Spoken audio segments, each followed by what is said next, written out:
Option came with the judges when the judges decided that they were going to fix this case so that Daryl Young would win the case. And it doesn't matter what their motives were.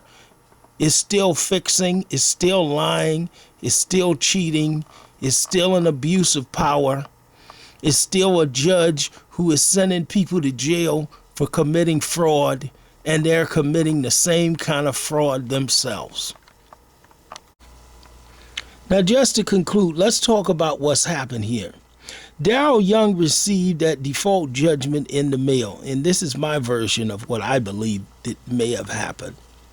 She received this default judgment in New York that she was in default, and the way that she was going to try to get out of this case, because she's a very, in my opinion, crafty and underhanded lying person. She decided that what she would do is put it in the envelope, the document that she received, that she was served at the school, put the complaint in that document, go to the police, tell the New Jersey police that she believed that she was being served now, and that the complaint was false. And she believed it was false. It was so false that she went to the police. And she wanted the New Jersey courts and judges to help her get out of this, because she had already, as I said, taken the document and signed for it. And once she saw what it was, she's going to go to the police, say he was a terminated teacher, he was harassing her. She believed that the complaint she received was false, so that she could go back to New York and get out of her $1 million default judgment by using the New Jersey courts and the New Jersey police to do this. That's why she sat and she lied. And in the end, directly or indirectly, the New Jersey judges and courts did help her. Maybe they had a different motive to help her, but they did help her in this criminal act that she was committing, because she had no ability to prove any of those things. But I'm just giving what the underlying motive was, and she's already signed for it, so I'll just lie my way out of it. And that's who and what she is. She's a big liar. She got through that arbitrator's opinion. It was all a bunch of lies. She was a liar from the very beginning, and courts and judges have been helping her and protecting her and helping her. So this is where the real lies begun, even in civil court. Now, we saw how the judge covered up the criminal case because there was no evidence, but she had a burden to prove those things true. He helped her. And now I'm going to show you how the civil judges in New Jersey helped this person who committed a crime. This is not only a crime, but you're violating the constitutional rights. He has a right to serve certain documents. You're just trampling over and over top of any rights the person has.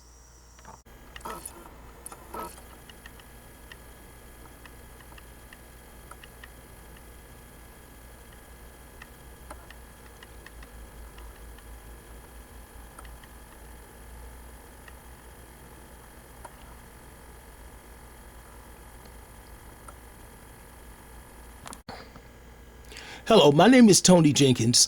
I'm going to try to wrap this case up of Judges Gone Wild and deal with the central points of this case.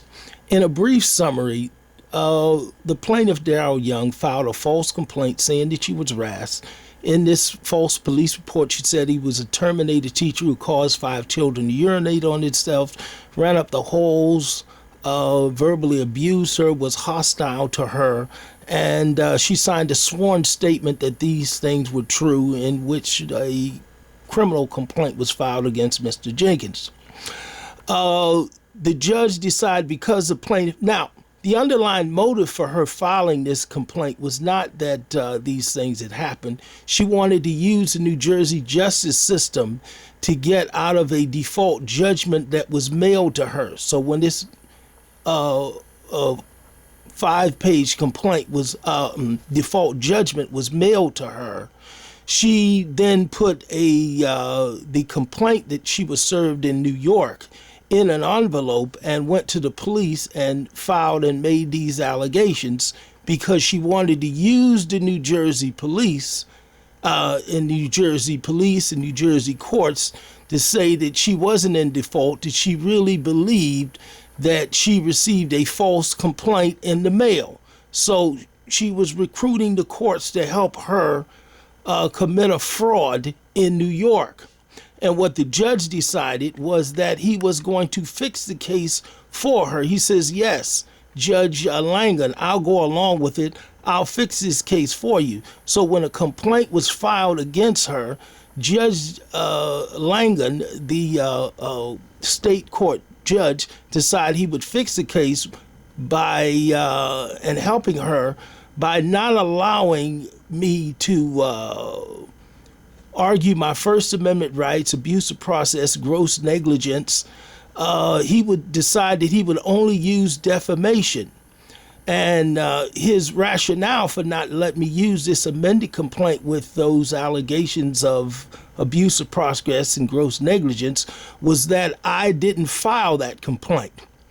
And he said he would only allow defamation from the other case. Now, this is after she already lost a case, a summary judgment, which the court has already decided that I could go forward in a court to use these issues. So already you can see that Judge Langan is trying to help something or committing a fraud. But because she had no evidence to show that those allegations that I talked to you above were true, he's going to try to put the burden on me to prove those things instead of the proper burden in law on her. Because the law is when you lie to a police officer in the state of New Jersey, you have the burden of proving these things under what's called defamation per se law. But the judge decided he's going to help her so she doesn't have to prove those things were true, that Mr. Jenkins would have to prove that these things were true, that these things were false. But the entire burden is on Mr. Jenkins. And that ran into some problems. And some of those problems were, it's not the correct law in the state of New Jersey. In their New Jersey police report, she made comments about New York, which is out of his jurisdiction, which means he can't put a burden on me to disprove those New York comments. She already had signed a sworn statement that she had said that she was going to be responsible for it, which is done at the police station. She had already lost the summary judgment. And overall, this judge is lying when he says that that I can't file a First Amendment complaint, or he's doing this because it wasn't the complaint, which has First Amendment and abuse of process, wasn't properly filed by me. I don't have to file it in the law. Under the law, the person who serves a complaint has to file this. But all of this, which was the Bergen County Sheriff, but the sheriff doesn't have to file it either. As long as she got the complaint under the law in the state of New Jersey, the issue is a moot point. So he's creating all of this to get around the First Amendment, to get around the law, to see to it that I lose this case. So he's lying. But the case even gets more outrageous because he orders me not to testify about the New York comments that she wrote in this complaint that he wants to give her a judgment in favor of. You can see how far-sighted this is. He wants me to help her and to help him because he doesn't have jurisdiction in New York, which, and the point is, he doesn't really have a burden can't put a burden on me to disprove something that happened in New York because it's outside of his New Jersey jurisdiction. So he punishes me and violates my freedom of speech right, number one, by telling me not to testify about what she wrote down, and she wants a ruling in favor. But he's also violating jurisdiction rights by his use of a New York arbitrator's opinion in New Jersey, but he uses it anyway. And furthermore, he violates the plaintiff's Sixth Amendment right, because you're saying in this arbitrator's opinion that he did something to children, and you don't have any children or any documentation. That arbitrator's opinion is not valid in New Jersey. Documentation in the Sixth Amendment, you have a right to face your accusers. You don't have any children here that said that I did anything to children. And based on these allegations concerning these children, she wasn't present, so she can't testify to something about any children. So you cannot put a burden of proof on me to say he did something to children when you don't even have any children, because I have a right to face my accusers under the Sixth Amendment. So all of these things. But the judge even went further and told the jury that I was guilty, and I'm going to show you that documentation now. I wanted you to see the actual court documents. This is the actual transcript from the court trial, a pre-trial that began versus Young. You can see the Bergen County here, and you can also see the judge and the transcript company. This is the very first day of the trial. You can see the issues here with the court. He's saying, I have a copy of your complaint, your cause of action. And he talks as he reads it. It's the one that talked about abuse of process. And he asks me here, what is the major issue that I'm talking about? And if you look down to line, it says on line 16, a violation of my First Amendment rights. So I both verbally raised my First Amendment rights, that she, in terms of the issues of her attacking me for filing that complaint or for serving that complaint and making the false comments due to a violation of my First Amendment right. The second case here is talking about the date of the trial itself.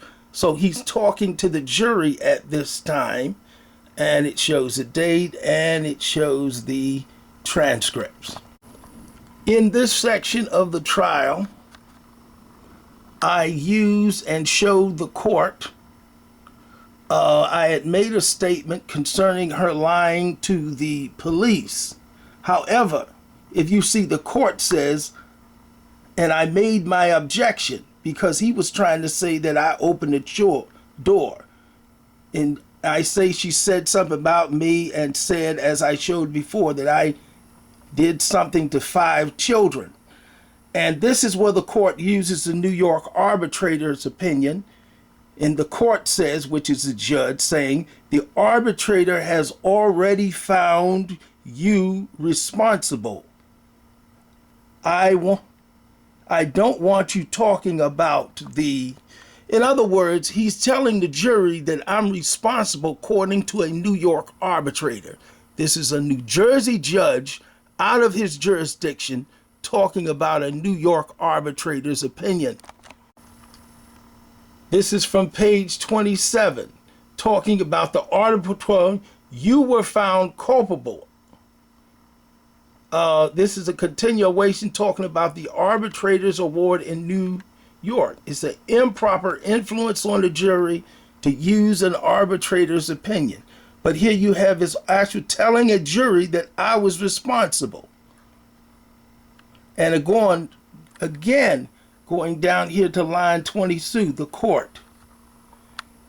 Yes, there is. The arbitrator found you responsible. So he goes on to tell the jury that I now have a burden to show that the arbitrator was wrong in New York. And we're in where? New Jersey. But going back here to page 110, the court says, I did a little labor work before. But the important part I want you to go down here and see. I'm in Hackensack, New Jersey. And these documentation that she used were taken out of my personal file, and I was trying to explain that issue. And he says, what? He admits here, I have no jurisdiction there. So the point is, he knew he had no jurisdiction in New York, but he's still using a New York arbitrator's opinion, saying that I opened the door. But it's not true. She wrote it down, so there is no open the door. He's simply lying. And he himself says he's going in circles. He has no proof whatsoever at this point. The best evidence would be somebody from New York City. Thank you. So he has no right to put a burden on me when the evidence to disprove this would be somewhere in New York City.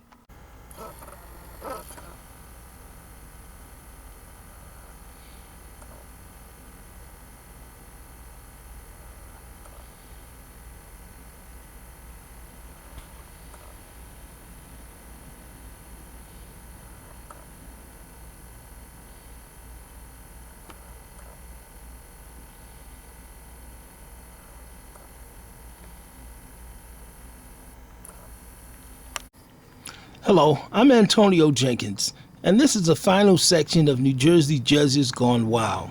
I'm going to give a brief explanation of what happened in this case, and I'm going to give you what the law is at the very end of this case, so that we're clear on what's going on, what the law, and why they violated the law, and what happened in this case of Jenkins versus the Judges Gone Wild in New Jersey.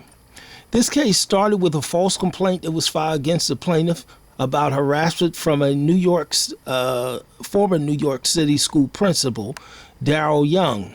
In that harassment complaint, she said she was harassed. He said he was terminated. He said the plaintiff caused 5 children to urinate on himself. He ran up the halls. He verbally abused her and spoke hostile to her.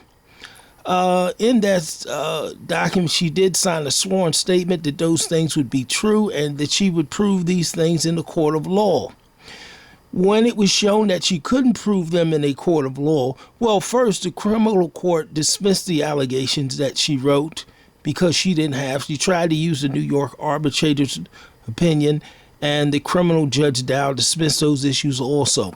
But he wouldn't take up a case that he filed against her for the criminal charges.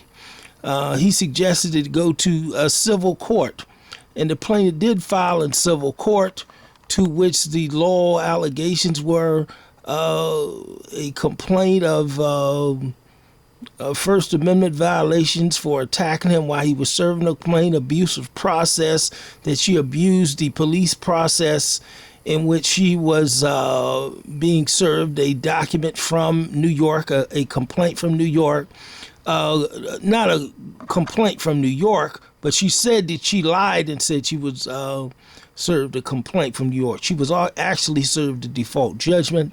Gross negligence and fraud is also allegations. So the judge decided that she could not, because the plaintiff was not an attorney, that he wasn't going to follow the law, that he was going to fix his case so that Darrell Young won the case.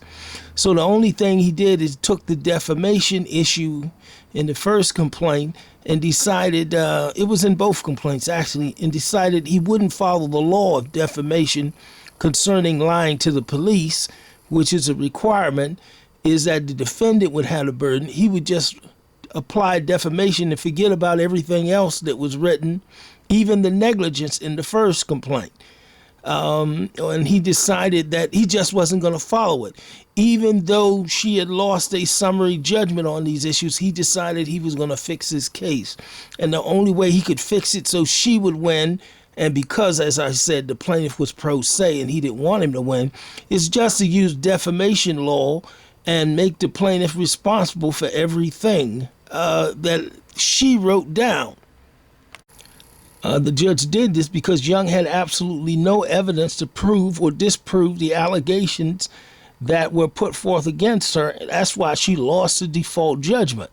And the former judge was just a bit angry because the same thing had happened in New York, and the judges in New York had covered up for her.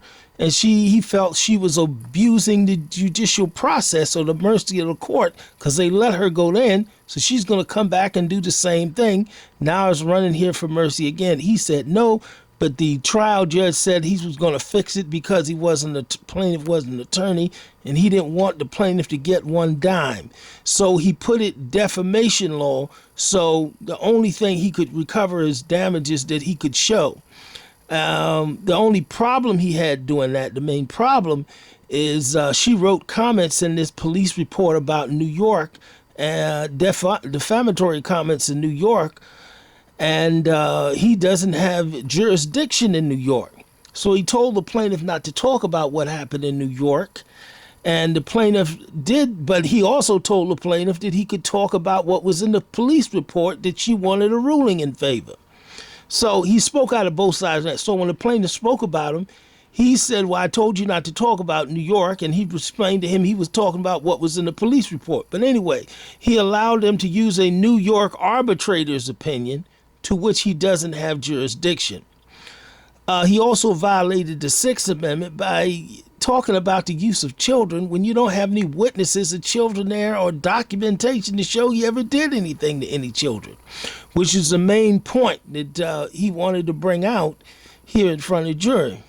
But the judge anyway told the jury that the plaintiff was guilty. And what happened at all, plaintiff took the case to federal court and filed against the defendant again under the same allegations, and against the judges under U.S. 42, 1983. Not only the judge, but also the appellate judges also, because they approved his use of a New York arbitrator's opinion. At the appellate court, the defense of the New Jersey Attorney General was that they were immune from any liability under the 11th Amendment. And therefore, the case should be dismissed. Also, he felt that Judge Dow also was immune from any type of liability and dismissed the case. To get through the many arguments here, there will be many arguments about this going back and forth, so I want to just focus on the law. So let this be the argument. So the central